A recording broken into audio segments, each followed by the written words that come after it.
that crisis is a good thing, in the sense that it's a sign of that the old way in you, the old way of thinking, the old patterns, the old lifestyle, whatever it is breaking up, and that it's a golden opportunity to look within and to free yourself from stressful thinking and old stories and patterns. And that crisis is not, I mean, even though crisis is very painful, I'll be the first to admit it, it's also, it's the gift, it's our friend.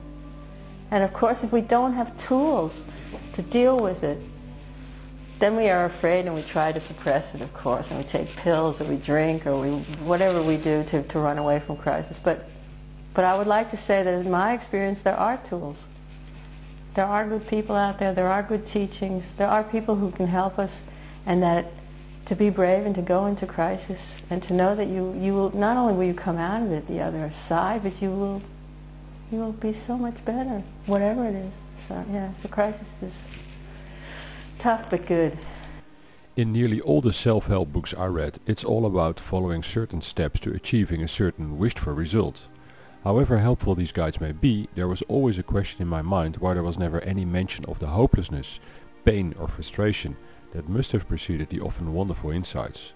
That's why I was so happy to come across Barbara Berger's weblog, where she welcomes people to approach her when they are in crisis. Barbara Berger wrote many books, amongst which the bestseller Fast Food for the Soul and her latest book, Are You Happy Now?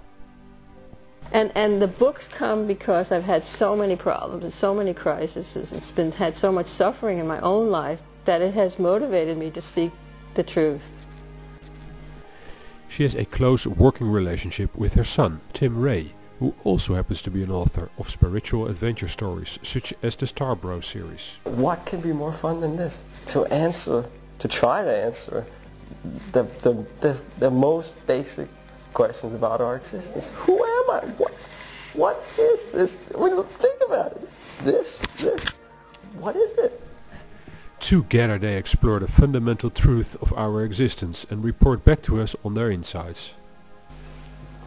Happiness is not far away at any time. Happiness is what we are. You can read loads of books, you know, philosophy and stuff about the nature of conscious stuff, but I want it to work.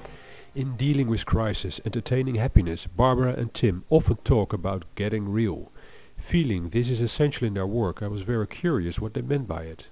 In my view, understanding the way the mind works is the key to happiness, is the only key to happiness, because what is happiness, first of all? And how do we make ourselves unhappy, really?